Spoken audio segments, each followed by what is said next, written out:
It is 1966.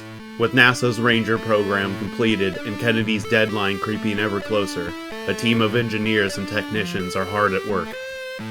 Nestled in the foothills east of Los Angeles, California, crews at the Jet Propulsion Laboratory finish up preparations on the most advanced machine man had ever made.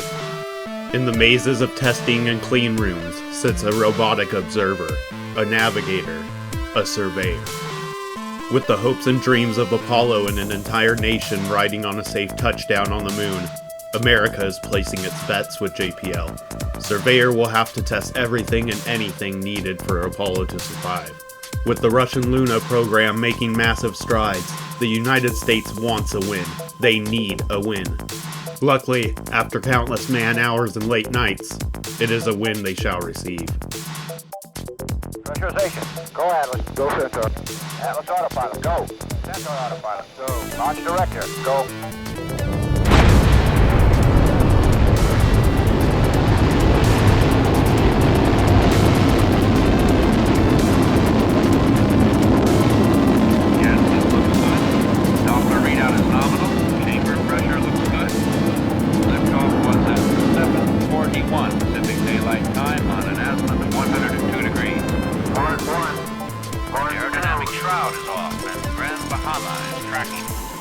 Those look good. 4,000 feet, stable. 400 feet. 200 feet. 100 feet per second. 100 feet.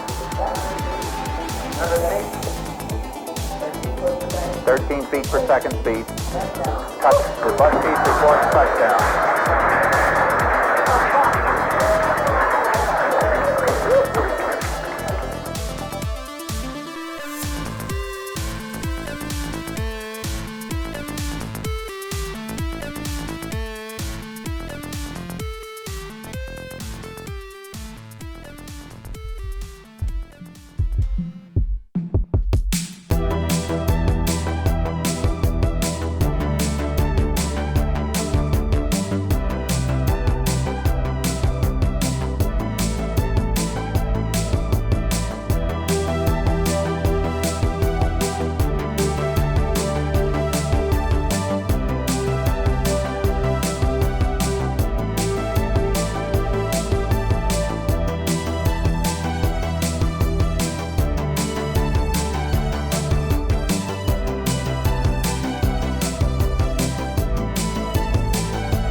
At first being proposed to take scientific readings of the moon, the Surveyor program was later changed after President Kennedy and the U.S. manned lunar mission was announced.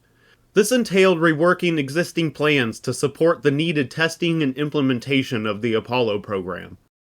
It would be a joint effort between NASA's JPL and the Hughes Aircraft Company, being started shortly after Apollo's finalization in 1961.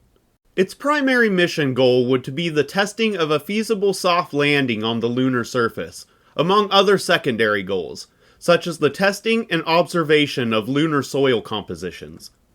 The Surveyor program would last from 1966 until 1968, showing just how close Apollo 11's launch NASA was, while still gathering lunar data through the Surveyor program. It would consist of 7 spacecraft, all of which did reach the moon, with both Surveyors 2 and 4 becoming somewhat of an impromptu impactor due to equipment failures. To the surprise of just about every NASA employee, and surely the Surveyor team themselves. Surveyor 1 would become one of the first of a very small group of early spacecraft missions to be fully successful on its first mission, with the team estimating around a 90% failure rate. The program was also labeled secret early on in its lifetime, being such an unclear time as to who held the technological edge, and to minimize information leaks, of course. It was a very daring project with highly advanced technology, eventually costing a staggering $469 million for the research, design, and construction of the 7 craft. With an average modern-day equivalent cost of $587 million for a single Surveyor craft, it really was the most advanced machine man had ever made up until that time, totaling over $4 billion today. But alas, all of this technology and advancement would be useless remaining here on Earth. Surveyor would still need a pretty hefty lift to the moon. This lifting vehicle would come in the form of the shiny new Atlas Centaur.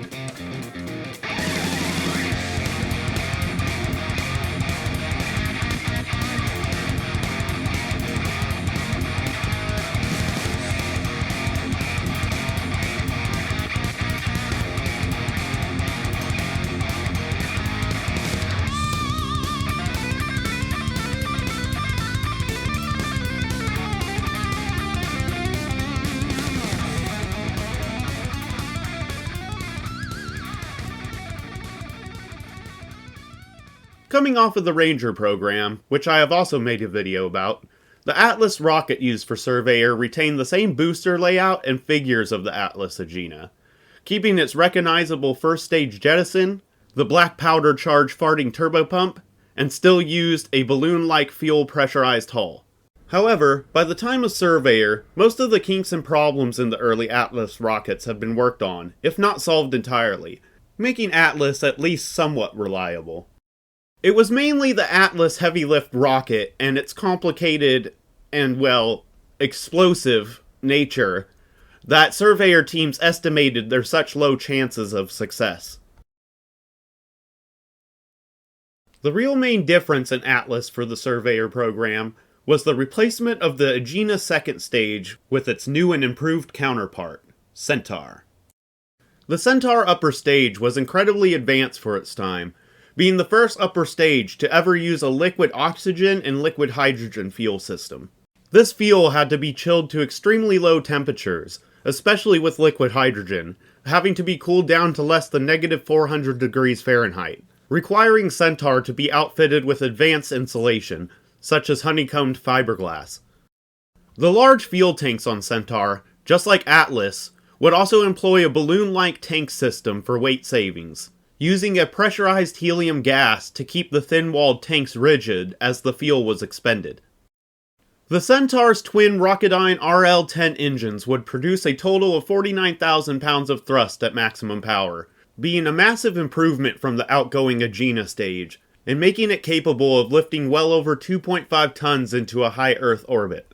These rocket engines had very good burn time and reliability, even being used as a ring of 6 engines in the second stage of the early Apollo program's Saturn I launch vehicle. Atlas Centaur is an absolute icon and workhorse of the early space race, giving NASA and Surveyor the much-needed oomph required to send larger payloads to the moon. It should be of note that, with the original Centaurs, as with the one that would carry Surveyor 1, Convair would design a small batch, customized version of the Atlas, employing such features as an extended fuel tank and twin booster turbopumps. Atlas and the Centaur upper stage would be continuously upgraded and retrofitted over many decades, with both being used to this day. The Atlas rocket itself saw many redesigns, being almost unrecognizable to the Atlas of the 1960s today. It is now on its 5th iteration, having missions well into the 2020s.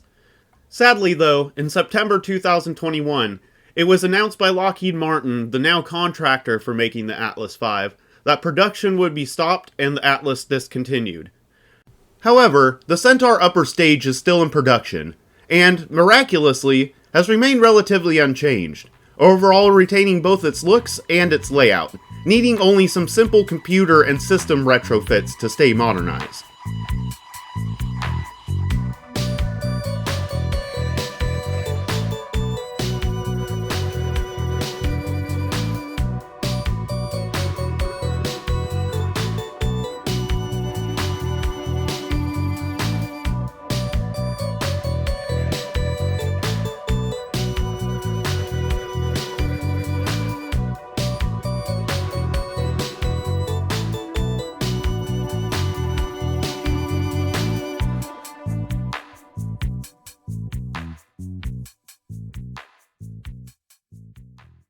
Being both designed and constructed by the famous Hughes Aircraft Company at their main headquarters in El Segundo, California, the design of the Surveyor can pretty much be viewed as an automated and smaller-scaled version of a bottom half of a then still in development Lunar Excursion Module, or LEM. Lacking any cabin, ascent engine, or any real science hardware for the first few, Surveyor was clearly set for one main goal: testing a controlled lunar touchdown on the moon. At this time, there was still much to learn about the lunar surface, with even the fleeting last glimpses of Ranger, with all of its camera speed capability, still failing to give close enough images for landing hazards, and still yielding no significant lunar soil data. Surveyor would solve this issue by being both an active testbed and an observation craft wrapped into one. Being constructed of a thin-walled aluminum frame, the Surveyor's structure used a very similar design approach as to the previous Ranger program used, having all of its systems mounted as modules externally to its frame. This method was also very ingenious, in that it allowed technicians of JPL and Hughes to easily transport and replace modules back and forth throughout California and the company's sprawling facilities. These modules would consist of 2 compartments and house all of Surveyor's computers and vital systems, with one housing the computer processing equipment, and the other housing communications and power supply components. Both were thermally protected by means of electric blankets and copper heat pipes, using dual-acting thermal switches for active temperature control. These compartments were also kept at different temperature gradients, with the computers needing to be between -4 and 122 degrees Fahrenheit, and the power supply ranging from 41 to 122 degrees. Both of these compartments were covered in no less than 75 layers of mylar shielding, an impressive material for the time. Surveyor would also see various passive thermal features externally, such as white paint, thermal coatings, and having its underside highly polished to reflect heat from the sun. In addition, the craft made use of a total of 36 pyrotechnic devices, whose various functions ranged from antenna deployment to valve switching. The craft themselves would see them having a weight of 648 to 674 pounds, with Surveyor 1 being the lightest, and steadily gaining slightly more mass as other equipment was added. This weight, however, was without fuel. The propellant needed to slow Surveyor's 650-pound body and soft land on the moon from orbit saw its weight increase to a whopping 2.3 tons at its maximum, accounting for over double its own weight in fuel. This weight would also be right near the limits of its Atlas Centaur's payload capability, making any problem related to the booster engine performance an almost certain failure. Some of this weight was also taken up by Surveyor's, retro rocket, which we will get into later in the propulsion section of the video. Surveyor would accomplish a soft landing on the moon by means of its shock-absorbing legs, 2 separate rocket systems, and a quite advanced orientation system. Its central mast, for lack of a better term, also housed its solar panel and its groundbreaking radio communication systems. And we will get into all of them. Now, as we get into the various systems of the Surveyor craft, feel free to grab a drink, sit back, and let's see what makes this incredible machine tick.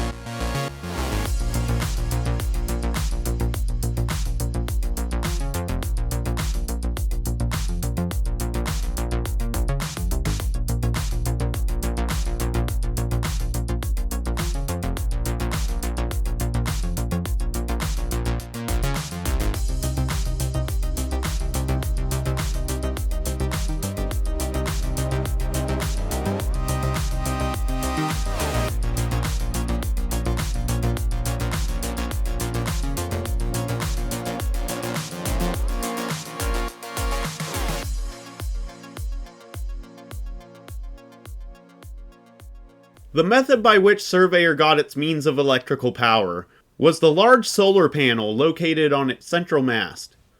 Its primary purpose was to recover power loss from the long 14-day lunar night cycle, and also to keep Surveyor on standby, as well as being used for supplemental power during times of high electrical load, such as when using its Vidicon camera, or extracting soil samples. This panel, measuring a little over 9 square feet, would consist of 792 individually placed solar cells, and be capable of generating up to 90 watts of power in optimal conditions, with voltages ranging from 17 to 27 volts DC. While 90 watts doesn't sound like much today, this was an impressive improvement for the 1960s, also implementing the use of mass-produced silicon-based solar cells, an invention made at Bell Labs just a little over a decade before Surveyor's launch. Just like the modern silicon cells we see everywhere today, this made Surveyor's panels much more durable and reliable than other panels of the time, such as those of the Soviet Union, who, to my knowledge at least, were still having to produce cells at a handmade and individual level until the 1970s. This advancement in performance made Surveyor's solar cells be able to withstand not only landing, but also the incredibly harsh conditions of the lunar surface. Unlike orbiting or spin-stabilized craft, Surveyor would be in direct sunlight on the moon for close to a month, baking constantly for over 29 days, and while its many thermal coatings and heat pipes can protect vital components, its solar cells need to be completely exposed. If prolonged lunar observation was to be accomplished, these cells must work. The incredible engineering and design work done by Spectrolab allowed Surveyor's solar panel to generate an absolute minimum of 81 watts in sustained temperatures of over 230 degrees Fahrenheit. Try that with your Blue Yeti panel. Now, Ben, I can hear you say, enough about the solar panel already. Let's hear about the other power systems of Surveyor. In which I'd say, I'm so glad you asked. Time to talk about batteries. 2 batteries, in fact. One big one, and one little one. Both being comprised of silver zinc, and outputting a nominal 22 volts. The largest of these was Surveyor's main battery. This battery was rechargeable via its solar panel, and had a minimum capacity of around 3.4 kilowatt hours, or 3,400 watt hours. This would be around the same capacity as one of those large, wheelable battery generators today, such as, well, a Blue Yeti, showing just how energy-dense silver zinc still is, being much lighter than even the best commercial lithium batteries today. The second battery, used on Surveyors 1 through 4, was non-rechargeable, and had a capacity of about 1 kilowatt hour, just a little guy. Mentioned as the auxiliary battery in documentation, the function of this battery was purely to provide additional power during landing. With Surveyor's flight systems, navigation systems, and communication systems all running at full power, this used up a vast amount of its available energy capacity, on average of 3 kilowatts for its landing sequence alone. The later versions of Surveyor would see this second battery dropped in lieu of efficiency gains, in addition to the teams optimizing various systems from knowledge gained on previous missions. The power systems on Surveyor used a boost regulator to regulate power from its batteries, with the majority of its systems using a 29 volt DC current system, alongside an unregulated 22 volt system, for devices such as switches or solenoids.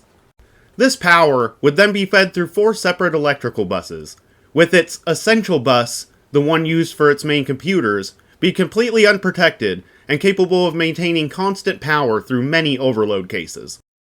The maximum power load capacity on Surveyor was only 1,000 watts continuous, with grounding on Surveyor being accomplished through a current limiting resistor, allowing current flow, while still negating ground fault damage.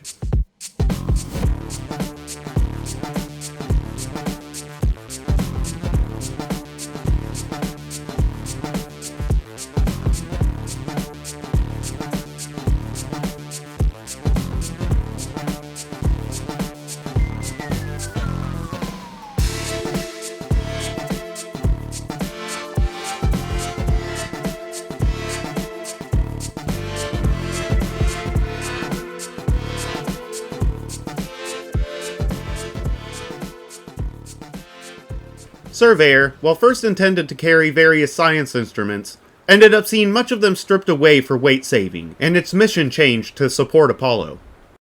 While later versions did see the addition of advanced science instruments, some of which we will save for last, Surveyor's features and design, in essence, was the instrument, making this part of the video more of an equipment section rather than pure instruments. First up are those shock-absorbing legs. At the beginning of its mission, the legs of Surveyor would be folded up into the Centaur's nose cone, and would deploy shortly after said nose cone was jettisoned, with Centaur signaling the craft to do so. After locking in place, these legs were arranged in a tripod-like layout, and would have several devices equipped to them to read the stress and impact attributes of its lunar landing. They would all feature aluminum honeycombed pads designed to crush upon lunar impact, as well as its hydraulic shock absorbers. In addition to this, all three legs incorporated a potentiometer for measuring impact forces. This was done by detecting how far the leg had moved at its maximum travel. Then, using this, the craft's weight, and the moon's gravity, G-force could then be obtained. Every leg was also equipped with a small jet nozzle for fine flight control adjustments, and star tracking. Lastly, the leg nearest to its cameras held two simple magnets on its pads to test for magnetic lunar particles. Second on the list is those Vidicon cameras, or as NASA likes to call them, the Survey Television Instrument Subsystem, or STES, because when you're part of the United States government, everything needs to have an acronym. I think it's a requirement or something. Anyways, these cameras work basically the same way as any pre-digital live broadcast camera did, by using an electron beam to scan brightness levels of a scene line by line, converting this to an electrical signal. The really interesting part about Surveyor's cameras becomes very apparent the moment you look at what's around its Vidicon tubes. Each of Surveyor's cameras was completely self-contained, only requiring input power and outputting a fully synced composite video signal. With the exception of its fixed approach camera, each camera was also fully gimbalable through means of a mirror and periscope arrangement. These cameras could output a 600-line television image to Earth at a rate around 6 seconds per image, while also being converted to a digital signal, a main feature that will come up later in the video. Surveyor would see only one camera layout in its lifetime, having two main and aptly named survey cameras and its singular approach camera. One final note is, unlike Luna 3's fax-based system that was printed, permanent capture of photos for Surveyor was done using 35mm film and taking some good old photos of the TV screen. Next on Surveyor is the micrometeorite detector and the seismometer. Both of these instruments I have went into detail about in my other videos, so I'll try to be brief. A micrometeorite detector uses an electrical plate that depresses from particles hitting it, then sending that pulse of telemetry to be counted back home. The seismometer, I believe, needs no introduction. Used for measuring ground movement, like those in earthquakes, the seismometer uses a suspended magnet wrapped around a coil to detect slight movement, measuring the inductance difference in the coil. With the Ranger program seismometer having such a limited lifespan, this would be a much needed instrument if Apollo was to spend hours parked on the moon. The possibility of a large and undetected moonquake crippling the LEM had to be ruled out as much as possible, such was the lack of knowledge at the time. Finally, Surveyor had exactly 63 temperature sensors located throughout its many compartments and frame, which were mainly there to provide temp readings for its thermal control systems. The last two instruments of Surveyor we will save for the special features section, as it has earned a spot in the video by being the most iconic and recognizable part of the Surveyor program. But up next, let's learn about what actually slowed Surveyor down for its amazing lunar feat, its propulsion system.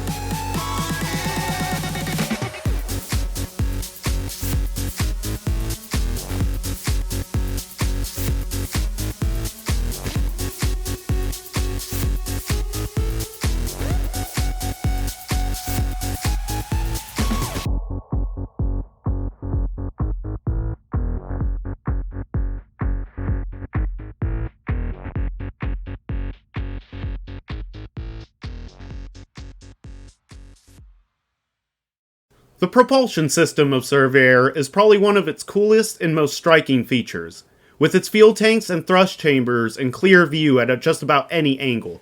Just by looking at it from a glance, one can tell. Surveyor isn't just made to land, it's made to land good. Each of its 3 vernier engines could throttle from 30 to 104 pounds of thrust, and was capable of being repeatedly relit. This reignition performance was primarily down to one single factor.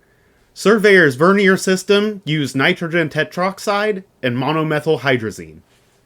Now, I can hear you space fans already grinning about this one, but let's go over the basics for those that don't know. Both monomethylhydrazine and nitrogen tetroxide are extremely toxic and corrosive to any living tissue. But they have one upside that makes them perfect for probes or long-mission spacecraft. They are hypergolic in nature, and will instantly ignite upon contact with each other. In addition to this, these fuels required much less thermal conditioning to stay pressurized, unlike the other super-chilled liquid-fueled systems. Each thruster had its own fuel and oxidizer tank beside it, carrying 162 pounds of fuel, with all engines being linked together by two shared piping loops. One of these nozzles, aptly named Engine Number 1, would also be gimbaled, providing roll control during lunar descent. As well as this, Surveyor's small leg-mounted gas jets provided around 0.05 pounds of thrust each, and mainly provided fine star tracking control during its transit to the moon. These gas jets, along with its high-powered valves and fuel tank pressurization, were both powered and actuated using a 4.5-pound tank of highly pressurized helium gas. The Surveyor's retro rocket, and yes, it is officially called a retro rocket, was produced by the Thiokol Chemical Corporation, using a solid polymer-based fuel. Its main job was to drastically slow Surveyor's velocity when it approached the moon, as its trajectory would see it being flung straight at the lunar surface. It would weigh a staggering 1,300 pounds, with 154 pounds of that being its asbestos-lined shell, and yet, it would go on to produce almost 10,000 pounds of thrust at peak power. All of these propulsion systems would be a huge part of accomplishing Surveyor's soft and controlled landing. However, its retro rocket did have one other job, and we will get to that, as, surprisingly, or somewhat conveniently, it has to do with navigation.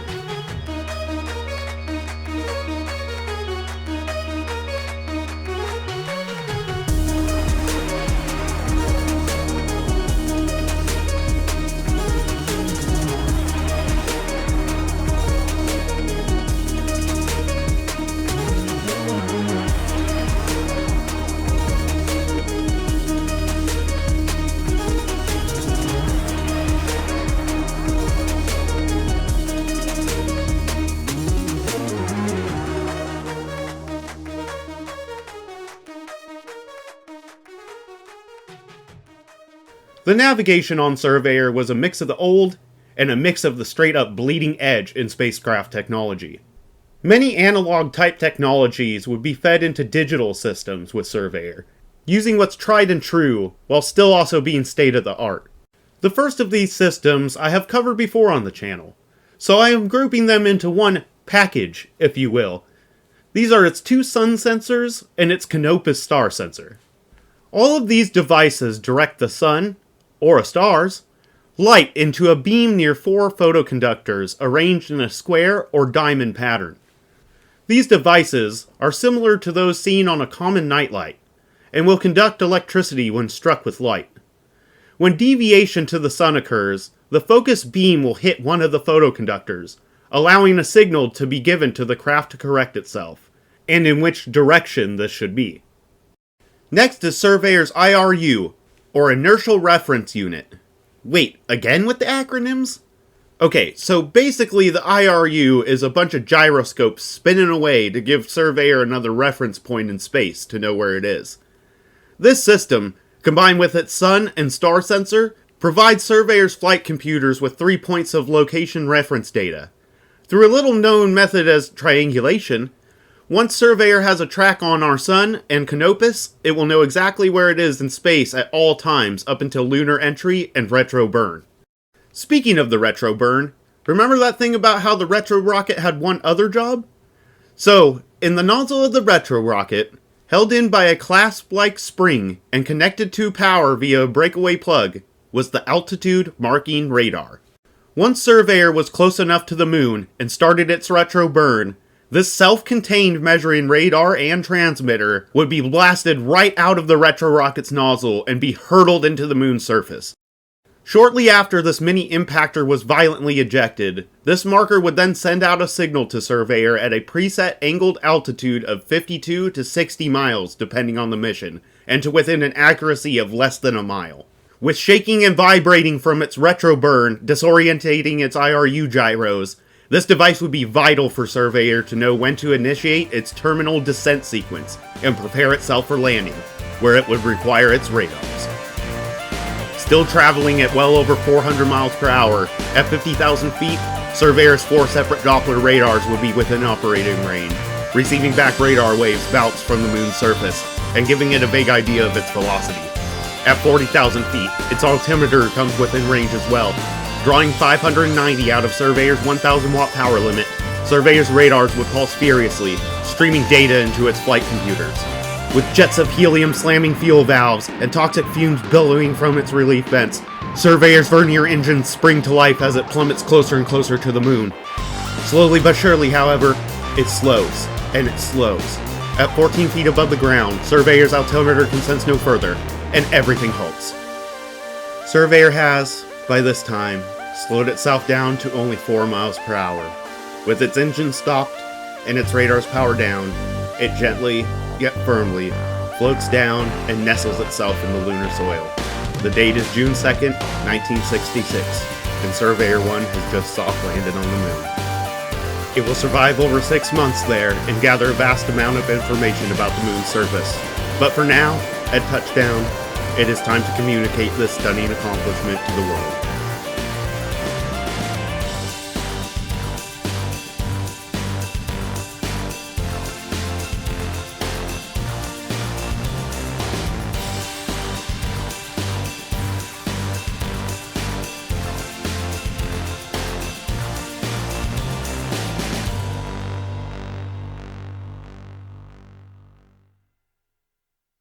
The telecommunications system on Surveyor was the pride and joy of JPL and Hughes aircraft.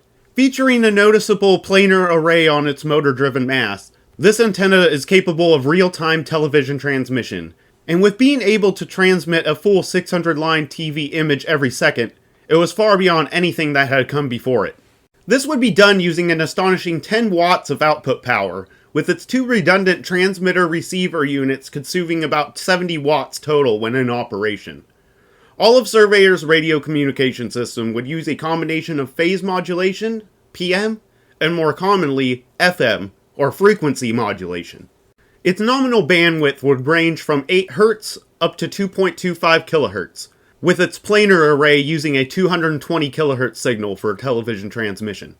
Altogether, its comm suite could handle over 4 kilobytes of data per second, and with its objectives being so critical to a manned mission, just about all of Surveyor's communication equipment were also completely redundant, featuring multiple analog to digital converters, command decoders, and amplifiers.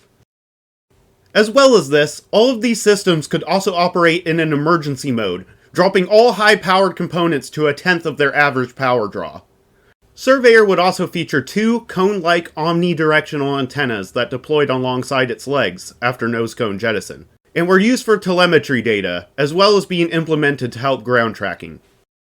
Another reason for this communication redundancy was the fact that most of Surveyor's pre-programmed maneuvers and movements were triggered from command, using the massive dishes of the now famous Deep Space Instrumentation Facility. They could uplink 2 commands per second to the spacecraft, using 24-bit binary digital commands. These commands varied from arm manipulation to transit repositioning, all the way down to the signal received from its ejected altitude marking radar. Surveyor would see itself having a maximum total of 324 of these commands, and while this doesn't sound like much, well, it wasn't. I'm sure that Surveyor's engineers would have probably preferred much more than this, even at the time frame, but the 2 devils of spacecraft design, weight and size, will always have their say in the matter. Even with this, Surveyor would still be a giant leap ahead for spacecraft communication technology. Up until this time, no spacecraft was able to be controlled to the incredible level and extent that Surveyor would accomplish. Its digital communication and flight control systems, both of which are already far beyond my level of expertise, and whose documents can be found in the video description, were the key to Surveyor's next feat, sampling the lunar surface.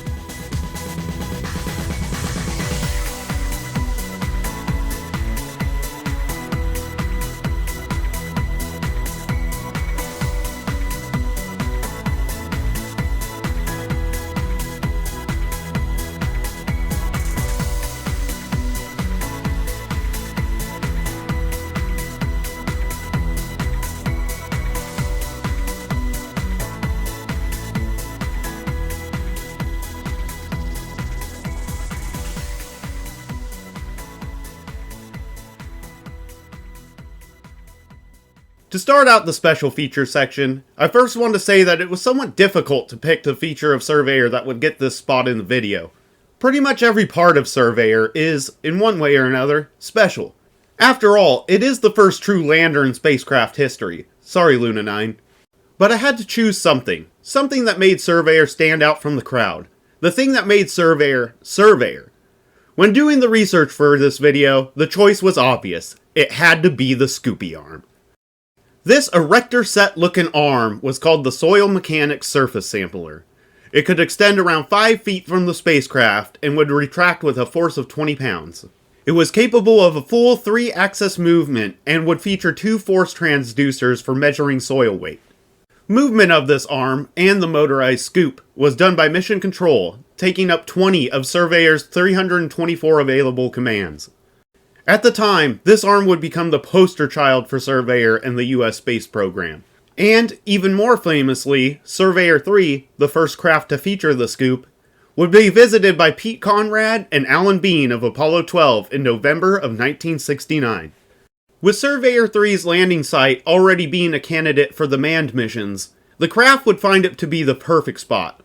Apollo 12's objective was to bring back one of Surveyor's main cameras to test for equipment aging and deterioration from the prolonged periods on the lunar surface. However, these plans would change.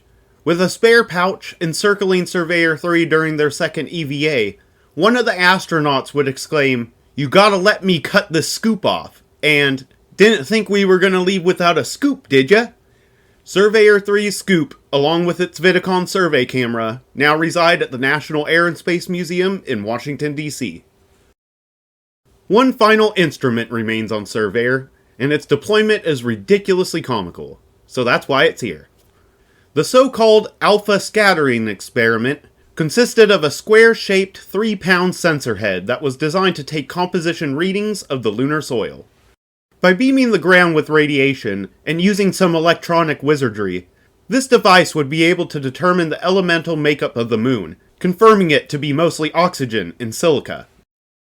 Before this sampling took place, the alpha scattering experiment would be stowed to survive the vibrations and roughness of landing.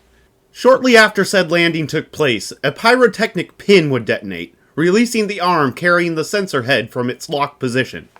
Once this takes place, the sensor head is then slowly lowered down on a teeny tiny spool of nylon string, placing it down like the world's most epic and probably most expensive toy crane down to the moon's surface.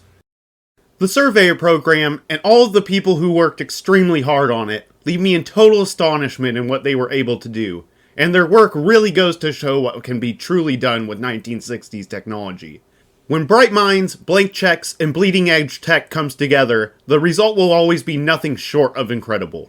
Let's not let its command system detract from the fact that Surveyor's landing sequence was done completely autonomously, and with no human intervention whatsoever.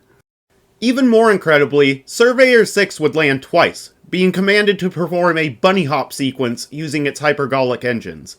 It would fly a horizontal distance of 8.2 feet before safely performing a controlled touchdown back to the lunar surface. This would make Surveyor, to my knowledge, the only unmanned spacecraft to successfully take off from, and then touch down upon, another celestial body until the coming of the Mars Ingenuity helicopter, making its maiden flight in April of 2021. Surveyor has taught me a lot about US spacecraft advancement during the mid-1960s, and it is an amazing example of just how quickly things had developed since Ranger's impact missions. It really paints a picture, to me at least, of the sheer determination and almost desperation in NASA and the American government to get surface data for the Apollo program. You know what? Thinking about it, it's really easy to get wrapped up in the space race, and see it as merely some half-baked excuse to develop spy or weapon systems. But Surveyor was different. Surveyor was special. It was part of something bigger than itself. Something grander. It was part of a dream, started by one man, a great man. A man who committed us to, before the decade was out, land a man on the moon and return him safely to the Earth.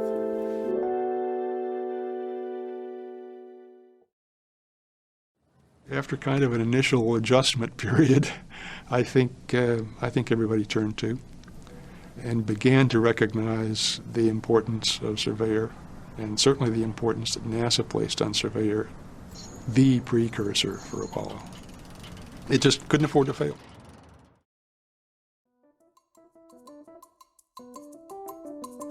Well guys, that about wraps things up.